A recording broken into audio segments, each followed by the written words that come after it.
She secretly despised Charlton Heston behind the scenes, and the reason is shocking. Charlton Heston and Sophia Loren, two of the most breathtaking stars to ever grace the silver screen. When they came together for the sweeping historical epic El Cid in 1961, they created movie magic that has endured for generations. Their on-screen chemistry as the legendary Spanish knight and his proud, beautiful wife captivated audiences worldwide, creating the impression of a perfect Hollywood pairing. But behind the cameras, a very different story was unfolding, one of mounting tension, professional disrespect, and a rivalry so intense that Sophia Loren would privately vow never to work with Charlton Heston again. They looked madly in love on screen, but the minute Anthony Mann called cut, they couldn't stand to be in the same room together, revealed a longtime assistant director who worked on the troubled production. It was the most convincing acting I've ever witnessed, because I knew what was really happening when the cameras weren't rolling. For over 6 decades, Loren maintained a dignified public silence about her true feelings toward her famous co-star.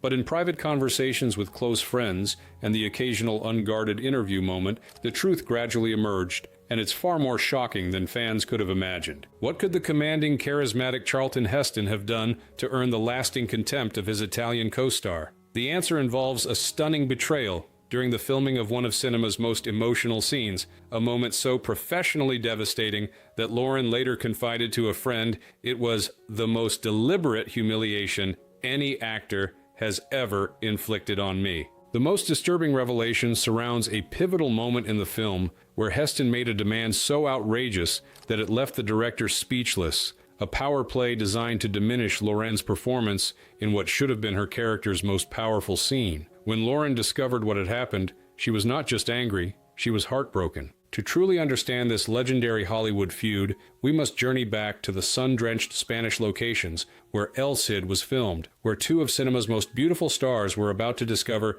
they had absolutely nothing in common, except their mutual determination to outlast each other. What makes this particular Hollywood rivalry so fascinating isn't just that these two stars disliked each other, it's how completely they managed to hide their contempt while creating one of cinema's great love stories. In an era before social media could expose every on-set disagreement, stars had both the ability and the professional obligation to keep their true feelings hidden from the public. For Sophia Loren, raised in the poverty of post-war Naples and still establishing herself in American films, El Cid represented a crucial opportunity to prove herself as more than just a beautiful face. For Charlton Heston, fresh from his Oscar-winning triumph in Ben-Hur, it was another chance to cement his status as Hollywood's premier historical hero. These competing agendas, combined with fundamentally different acting philosophies and the pressure of an expensive, difficult production, created the perfect conditions for conflict. What began as professional tension would escalate into something far more personal,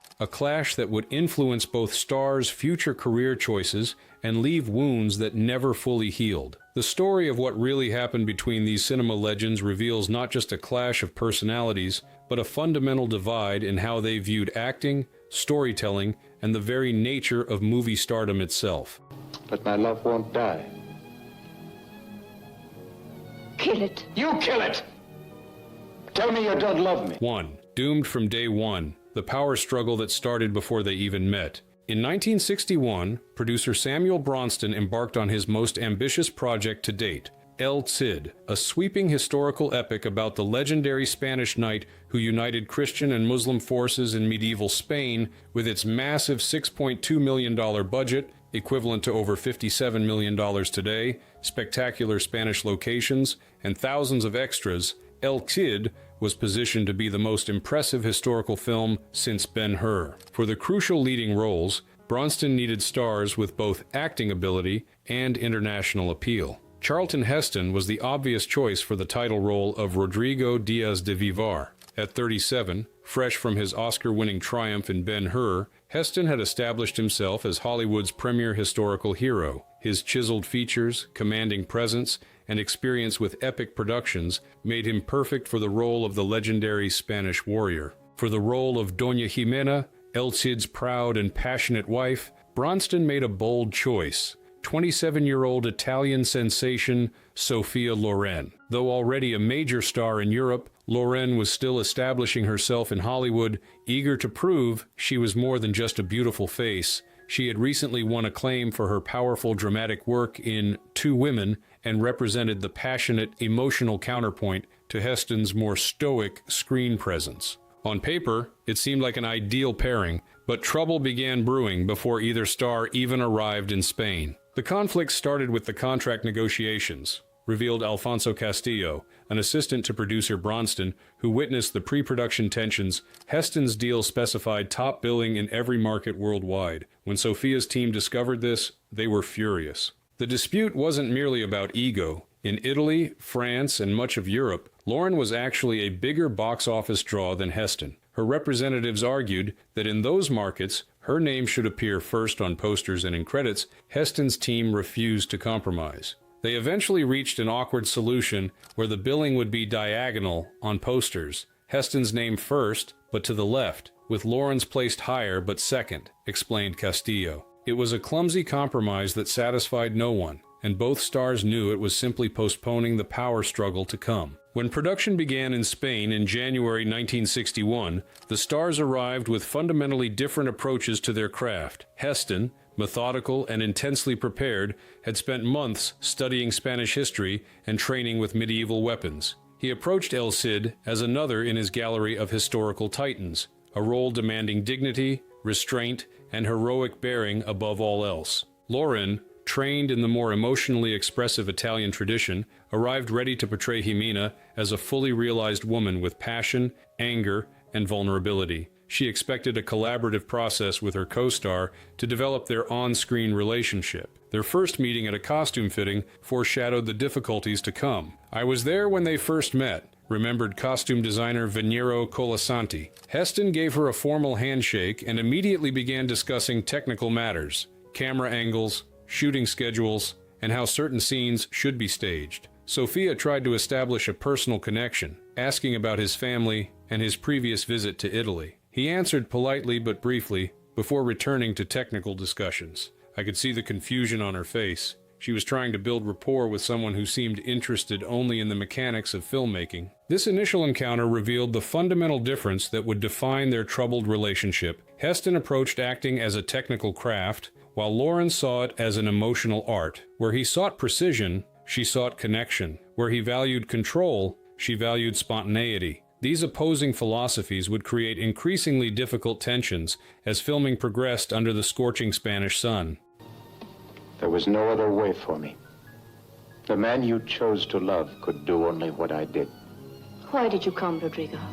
2. The marble man versus the passionate beauty, why she called him a statue without a soul. As El Cid moved into its first weeks of filming, the differences between Heston and Loren's approaches to acting became increasingly problematic. Director Anthony Mann found himself caught between two stars with completely opposite methods of preparing for emotional scenes. Heston would arrive on set having memorized not just his lines, but the exact camera movements, the blocking, even the number of steps he would take in each shot, recalled Carlos Rivera, an assistant cameraman. Everything was calculated and precisely planned in advance. He treated acting like architecture, building his performance brick by careful brick. Lauren, by contrast, preferred to feel her way through scenes, responding organically to her co-star and finding emotional truth in each moment. She wanted rehearsals to explore the relationship between their characters rather than simply blocking out movements. One morning I overheard her say to her assistant, "How can I possibly create love with a man made of marble?" Rivera continued. She was genuinely struggling to connect with Heston, who seemed more concerned with hitting his marks perfectly than creating a believable romance. The first major clash occurred during filming of a pivotal scene where Jimena, believing Rodrigo responsible for her father's death, demands he marry her so she can make his life miserable. The scene required intense emotion from Lauren while Heston needed to remain stoically dignified. Director Anthony Mann wanted to capture the raw emotion of their confrontation in extended takes, allowing the tension to build naturally. Lauren embraced this approach, but Heston reportedly expressed concerns about excessive emotionality overwhelming the scene's historical significance. After the first take, which was absolutely electric thanks to Sofia's intensity, Heston approached Mann and suggested they tone down her performance, claimed Juan Moreno, a script supervisor present that day. He actually said, "This isn't an Italian melodrama, it's a historical epic." Sophia overheard this comment, and though her English wasn't perfect, she understood enough to be deeply offended. When Mann sided with Lauren, allowing her to maintain the emotional intensity she had brought to the scene, witnesses report that Heston became increasingly cold and formal in his interactions with both the director and his co-star. He would arrive on set exactly on time, never early, deliver his performance precisely as rehearsed, and leave immediately when his scenes were complete, remembered Carmen Sevilla, a Spanish actress with a small role in the film. There were no shared meals, no casual conversations between takes. Most co-stars develop some kind of relationship during filming, even if they're not particularly fond of each other. But between Charlton and Sophia, there was nothing but professional courtesy, and sometimes barely that. The tension became so noticeable that other cast members began commenting on it. Herbert Lom, who played the Muslim leader Ben Yusuf, later told a British film magazine, "It was like watching two expert dancers performing completely different ballets while pretending to be partners, technically flawless, emotionally disconnected." Matters worsened when production moved to the ancient fortress of Peñíscola for the exterior battle scenes. The summer heat was punishing, often exceeding 100 degrees, and both stars were required to wear heavy period costumes while working 12-hour days. The heat made everyone irritable, but it seemed to affect their relationship particularly badly, said Miguel Gonzalez, a local production assistant. Heston never complained. He prided himself on his professionalism, but he became even more withdrawn. Sophia, being Italian, was more expressive about her discomfort. I remember her asking for additional breaks to cool down, and Heston making a comment, not directly to her, but loud enough to be overheard, about Europeans lacking endurance. The cultural divide between them was becoming a canyon. This fundamental clash of approaches, Heston's Anglo-Saxon reserve versus Lauren's Mediterranean expressiveness, added another layer to their increasingly difficult working relationship. What had begun as a professional disagreement about acting methods was evolving into something more personally hurtful. Would you take me with you? No, 3. The wedding night betrayal, the on-set power move that left her in tears. By the third month of production, the professional distance between Heston and Loren had calcified into what crew members described as Cold War conditions. They spoke to each other only when necessary, delivered their lines with professional skill, then retreated to separate spaces between takes. Then came the incident that would transform professional tension into lasting animosity, a moment so shocking that crew members were still discussing it decades later. It occurred during filming of what should have been the emotional heart of the movie, the wedding night scene between Rodrigo and Jimena. According to the script, after their politically arranged marriage, the couple would share a tender moment of genuine connection, with Jimena beginning to see beyond her hatred to the honorable man she had married. Director Anthony Mann had planned an intimate sequence with close-ups, capturing the subtle emotional shifts as these two proud characters began to lower their defenses.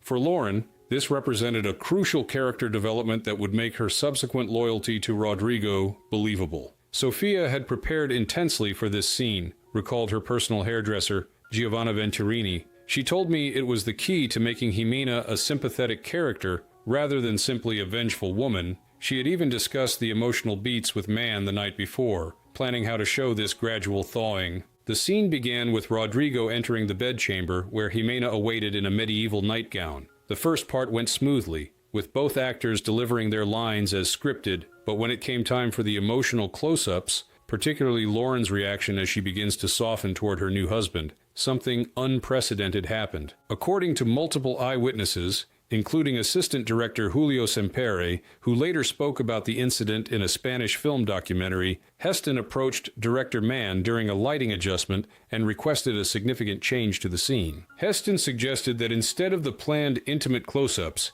they shoot the remainder of the scene in a wider angle that would capture both of them in profile against the dramatic window, Sempere recalled. He argued that this would better maintain the epic visual language of the film. What made this request so unusual and so upsetting to Lauren was that it came in the middle of shooting a scene they had already discussed, and blocked, moreover, the suggested change would specifically minimize the emotional moment Loren had prepared for, where audiences would see Jimena's hatred beginning to transform into understanding. When Mann hesitated, according to Semper and others present, Heston pressed the matter by suggesting the close-ups would slow the film's pace, and noting that his contract granted him approval over key camera setups. "I was standing near Sofia when this conversation happened," said Carmen Sevilla. "She didn't make a scene. She was too professional for that, but I saw her face change as she realized what was happening. He was essentially trying to reduce her emotional moment in a scene crucial to her character. In that moment, something broke between them that would never be repaired." Mann, caught between his two stars and aware of the production's already tight schedule, attempted a compromise by shooting both versions, the planned close-ups and Heston's suggested wider angle, but the damage had been done. Lauren perceived Heston's intervention as a deliberate attempt to undermine her performance in one of her most important scenes. After they finished shooting that day, Sofia returned to her dressing room and broke down in tears. Venturini revealed decades later, "She told me, he doesn't see me as an actress with my own artistic integrity. To him, I'm just a decoration in the background of his heroic story." It was the only time during the entire production that I saw her cry. What made this incident particularly significant wasn't just the creative disagreement, such conflicts are common on film sets, but what it revealed about how Heston viewed his co-star. By attempting to minimize her emotional close-up in favor of a shot that emphasized the architectural grandeur of the scene, he had, in Lauren's view, exposed his lack of respect for her as an equal creative partner. For the remaining 3 months of production, whatever professional courtesy had existed between them disappeared entirely. They now communicated almost exclusively through intermediaries, with Heston sending his assistant to inform Lauren of any concerns rather than speaking to her directly. They became like two separate production units that happened to be filming the same movie, remembered cinematographer Robert Krasker. "We essentially had to schedule them as if they were never available at the same time except when absolutely necessary for shared scenes." If you are forsworn, may you die such a death as your brother did. 4. Stolen from the screen. The shocking editing room conspiracy she never forgave. As difficult as the production had been, the worst was yet to come for Sophia Loren. After enduring months of tension and fighting for her character's emotional integrity, she would face one final betrayal that would cement her private disdain for Charlton Heston for decades to come. The incident occurred during post-production, when director Anthony Mann was assembling the first cut of El Cid in Rome. As a courtesy to his stars, Mann invited both Heston and Lauren, who was filming another project nearby, to view selected scenes and provide feedback before the edit was finalized. Lauren arrived for her scheduled viewing with great anticipation, particularly to see how the wedding night scene, the source of such conflict, had turned out. What she saw left her stunned and, according to those close to her, genuinely heartbroken. "She came back from that screening in a state I'd never seen before,"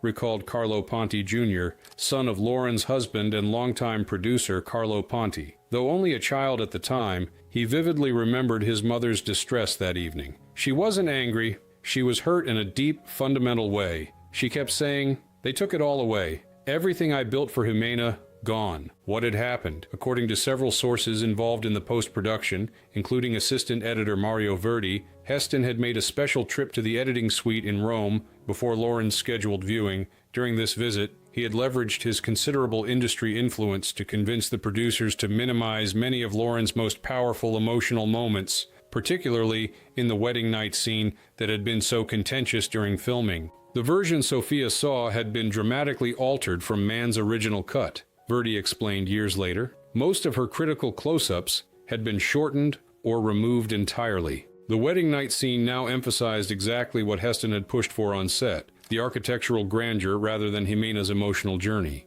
Even more upsetting to Lauren was the discovery that a particularly moving monologue where Jimena explains her conflicted feelings about Rodrigo had been cut from the film entirely. This scene, which Lauren had fought hard to preserve during filming, had been one of her proudest moments in the production. "She had put her heart and soul into that monologue," said Venturini, her hairdresser and confidant. She had even worked with a dialogue coach to perfect her English pronunciation for that specific scene. To discover it had been removed completely, apparently at Heston's suggestion that it slowed the narrative momentum, was devastating to her. When Lauren attempted to appeal directly to Mann about these changes, she discovered something even more disturbing. The director himself had been overruled by the producers, who were concerned about the film's already lengthy running time and were deferring to their male lead's judgment about what should remain. "Anthony was apologetic but helpless," recalled Verdi. "He told her, "Sophia, you gave a beautiful performance,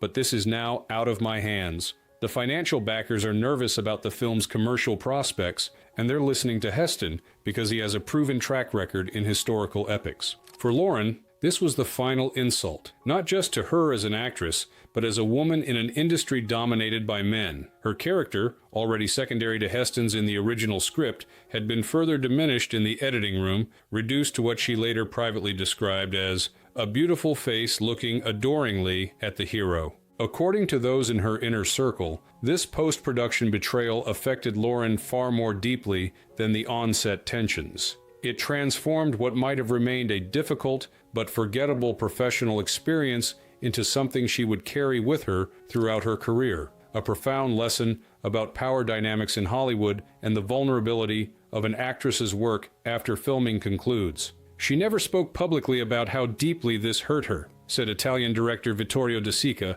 who worked closely with Lauren on several films, but those of us who knew her well understood that El Cid represented a turning point in how she approached her career. After that experience, she became much more insistent on working with directors she trusted completely and securing contractual protections for her performances. The final cut of El Cid was released in December 1961 to commercial success and generally positive reviews. Critics praised the spectacular battle scenes, the historical grandeur, and Heston's commanding presence as the legendary Spanish hero. Lauren received compliments for her beauty and dignity, but few mentions of the emotional depth she had fought so hard to bring to Jimena. For audiences, the film appeared to be another triumphant historical epic. They had no way of knowing that behind the scenes, a real human drama had played out, one that left lasting scars on one of cinema's most beloved actresses. We have a word for a warrior with a vision to be just and the courage to be merciful. We call such a man El Cid. 5. Fake smiles, real hatred, the press tour that had publicists walking on eggshells. When El Cid premiered with great fanfare in December 1961, Sophia Loren and Charlton Heston stood side by side on red carpets, smiling for photographers and saying all the right things about their wonderful collaboration. It was a masterclass in Hollywood professionalism, two consummate actors giving perhaps their most convincing performances off-screen. But those involved with the promotional tour witnessed a very different reality behind closed doors. The tension between them was so thick you could cut it with a sword, recalled Patricia Reynolds, a publicist who coordinated several press events for the film. They would arrive separately, stand as far apart as possible during photos, and leave immediately after fulfilling their contractual obligations. There were no shared meals, no casual conversations, nothing like you'd normally see between co-stars promoting a major film. The international press tour for El Cid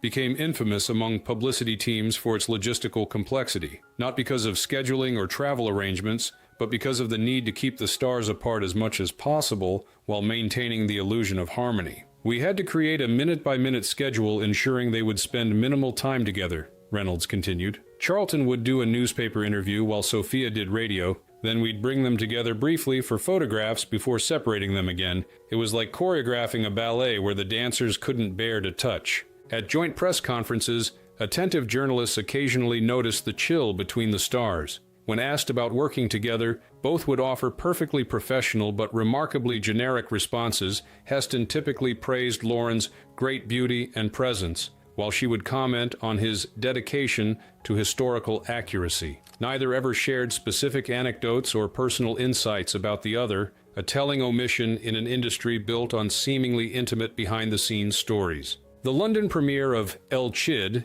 in December 1961 provided perhaps the most revealing glimpse of their strained relationship. As they posed for photographs on the red carpet, a reporter asked them to stand closer together for a better shot. "I'll never forget the look that passed between them," said British film journalist Malcolm Edwards, who was covering the event. "It was barely a second, but in that moment, the facade dropped completely. Then they moved mechanically together, maintained frozen smiles for exactly as long as necessary, and immediately stepped apart when the photographers finished." At the reception, following the premiere, Heston and Lauren performed another carefully orchestrated dance, appearing to mingle with the same groups, but never actually engaging with each other directly. When Heston was speaking with producers on one side of the room, Lauren would be entertaining journalists on the other. When they were inadvertently brought together in the same conversation circle, one would invariably find a reason to move elsewhere within minutes. It was the strangest thing to witness, Edwards continued. Here were two people who had just portrayed one of cinema's great love stories, yet they couldn't bear to be in each other's company for more than a few minutes. Yet both were such professionals that unless you were watching very closely, you'd never know anything was amiss. Perhaps the most revealing moment came during a television interview in Rome when a journalist, unaware of the tension, asked them to describe what they had learned from each other during the making of El Cid. An uncomfortable silence followed. Charlton finally said something about Sophia teaching him about European passion for the material, remembered Lorenzo Camerini, who worked as a translator for the Italian press events. It sounded like a compliment until you realized he was essentially calling her overly emotional. Sophia's response was equally pointed. She said Charlton had shown her how precisely American actors plan every moment. To anyone who understands acting approaches, they were essentially criticizing each other's methods while smiling perfectly. As the promotional obligations for El Cid finally concluded in early 1962, both stars returned to their separate worlds with evident relief. Heston went back to Hollywood and his next historical epic, while Lauren returned to Italian cinema and her collaborations with directors who valued her emotional approach to acting. Neither would ever work together again, despite multiple opportunities that arose over their long careers. When producers of The Fall of the Roman Empire, 1964, suggested reuniting them, both politely but firmly declined. Industry insiders understood the unstated reason. Once was more than enough. I'm home. All the time. 6. The Silent Revenge. How she erased him from her history for 60 years. In the decades that followed El Cid, keen observers began noticing a pattern in how Sophia Loren discussed her extensive career. When asked about former co-stars like Marcello Mastroianni, Cary Grant, or Clark Gable, her face would light up with genuine warmth as she shared affectionate anecdotes and praised their talents. But when Heston's name arose, something changed. Her smile would tighten, her answers would become brief and formal, and she would quickly steer the conversation in another direction. It became almost a game among entertainment journalists, noted veteran Hollywood reporter Robert Osborne. Could you get Sophia Loren to say more than 2 sentences about working with Charlton Heston? Almost no one succeeded. Loren, raised in poverty in Naples and having survived World War II as a child, had learned early that direct confrontation wasn't always the wisest strategy. Instead, she developed a more subtle but ultimately more devastating response to Heston. She simply excluded him from her narrative. In her various memoirs, television appearances, and retrospective interviews spanning decades, Loren would discuss virtually every significant film and co-star in her career. Except Heston El Cid, despite being one of her biggest international productions, received only passing mentions in her autobiographies, typically focusing on the Spanish locations or director Anthony Mann's visual style rather than her leading man. During a 1976 film retrospective in Paris, Loren spoke enthusiastically about working with leading men from Cary Grant to Marcello Mastroianni to Clark Gable, sharing warm personal anecdotes about each. When moderator Claude Chabrol mentioned El Cid and her work with Heston, she smoothly pivoted to discussing the magnificent Spanish landscapes and the challenges of performing in a second language, never once addressing Heston directly. This pattern of selective memory continued throughout her career. In a 1991 interview with Barbara Walters, Loren became animated discussing various co-stars,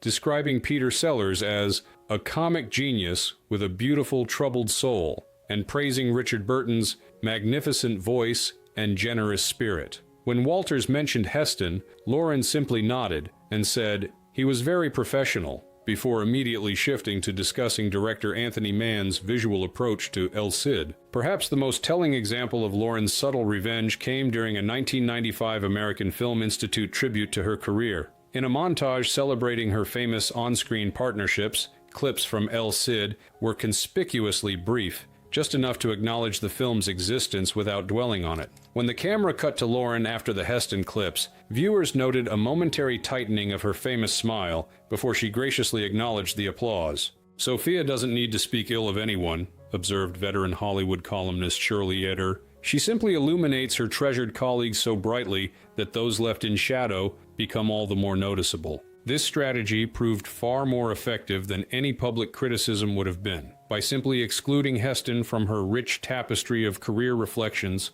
Lauren created a conspicuous absence that spoke volumes. Industry insiders understood the message. Of all the co-stars in her remarkable career, only Heston was unworthy of her reminiscences. When asked directly about Heston in a rare, unguarded moment during a 1999 interview with Italian television, Lauren provided perhaps her most revealing comment. In cinema, as in life, some people are interested in true connection, while others are concerned only with how they appear. I have always preferred the former. The elegant simplicity of her decades-long approach demonstrated why Sophia Loren remained not just a great actress, but a woman of remarkable strategic intelligence. She understood that in Hollywood, being excluded from the narrative can be far more damaging than being criticized within it. If you are forsworn, you die such a death as your brother did, struck from behind by the hand of a traitor. 7. The cold calculation. Why he deliberately sabotaged Hollywood's most beautiful woman. While this story has focused primarily on Sophia Loren's experience, it's important to consider Charlton Heston's perspective on their troubled collaboration, particularly as it reveals fundamental differences in their approaches to acting and stardom. By all accounts, Heston approached El Cid with the same professionalism and dedication he brought to all his roles. Known for his meticulous preparation, he spent months studying Spanish history and medieval warfare, even learning to ride horses and handle swords with convincing skill. His commitment to his craft was never in question. Gore Vidal, who worked with Heston on Ben-Hur, once observed that Charlton didn't view acting as a collaborative art so much as a personal crusade. He prepared so thoroughly and had such a clear vision of his characters that suggestions from others could feel like intrusions. This approach served Heston well in roles where he portrayed isolated heroes, Moses receiving the commandments alone on Mount Sinai, or Judah Ben-Hur enduring solitary suffering. But in roles requiring intimate connection with a co-star, this self-contained method created barriers. Fraser Heston, Charlton's son, who later became a filmmaker himself, offered perhaps the most insightful perspective on his father's approach. My father came from a generation of actors who believed that maintaining a certain distance preserved the mystery necessary for stardom. It wasn't personal, he simply felt that too much familiarity might diminish the impact of what happened on screen. This philosophy extended to how Heston viewed the hierarchy of storytelling. In historical epics like El Cid, he believed the heroic narrative should take precedence over personal relationships, as he explained in a 1970 interview with American Film Magazine. In these grand historical tapestries, the love story is important, but it must serve the larger heroic journey.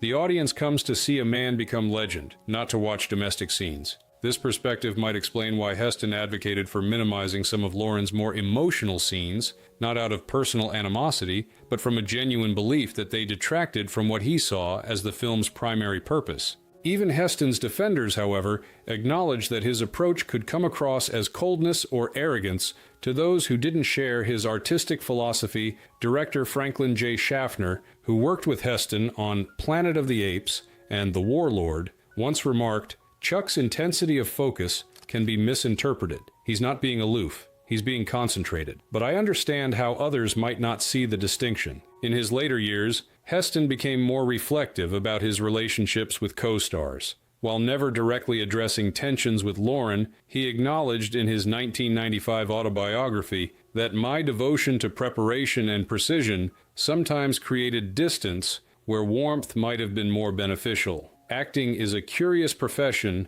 where the most intimate moments are often shared with virtual strangers. I never fully mastered that paradox. Heston's approach to discussing El Cid in later years was characteristically measured. When asked about working with Loren in interviews, he typically offered professional respect. She brought great beauty and passion to the role, but none of the personal anecdotes or warmth he expressed when discussing other collaborators like Cecil B. DeMille or Orson Welles. Perhaps the most revealing insight into Heston's perspective came from director Anthony Mann, who had the challenging task of balancing his star's conflicting approaches. In one of his last interviews before his death in 1967, Mann reflected, "Charlton approached acting like a master architect, designing every moment with precision and control. Sophia was more like a brilliant jazz musician, responding to the emotion of the moment with instinctive brilliance. Both approaches have tremendous value, but they're fundamentally incompatible. The tragedy of El Cid wasn't that either approach was wrong,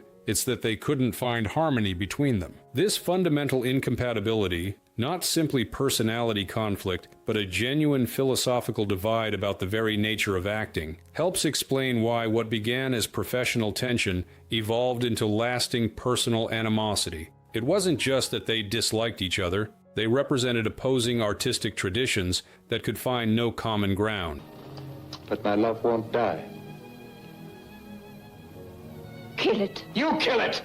8. Perfect strangers, perfect lovers. Hollywood's most convincing on-screen lie. As we look back on the troubled collaboration between Charlton Heston and Sophia Loren, what emerges isn't simply a tale of personal animosity, but a collision of fundamentally different artistic philosophies, cultural backgrounds, and approaches to stardom. Their conflict on El Cid represents something larger than either individual. It symbolizes a turning point in Hollywood history where the classical, monument-like approach to screen acting exemplified by Heston began giving way to the more naturalistic, emotionally accessible style that Loren helped pioneer. In many ways, their inability to connect meaningfully on screen despite their undeniable talents foreshadowed changes in audience expectations.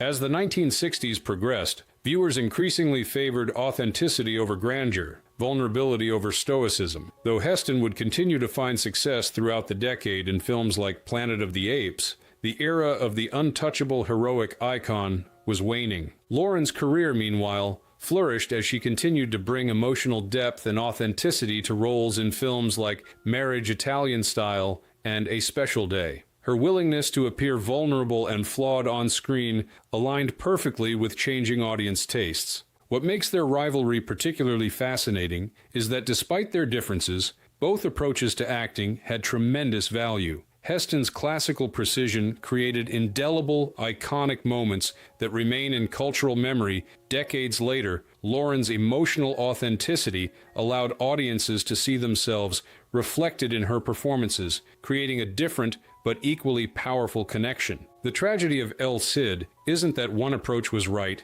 and the other wrong. It's that these two magnificent talents couldn't find common ground to create something that transcended their individual methods. Director Martin Scorsese, reflecting on El Cid during a 2002 retrospective of Anthony Mann's work, observed, "You can almost see the tectonic plates of acting traditions shifting in their scenes together. There's a fascinating tension between Heston's monumental presence and Loren's emotional fluidity. The film captures a moment when Hollywood itself was caught between classical tradition and modern naturalism. Perhaps the most poignant aspect of this story is that despite working together for nearly 3 months, creating a film that would be seen by millions, Heston and Loren never truly knew each other. They remained strangers sharing the same frame, their real connection never approaching the love story they portrayed on screen. In her 2014 memoir, Loren offered what might be her most genuine reflection on the experience, though she still didn't mention Heston by name.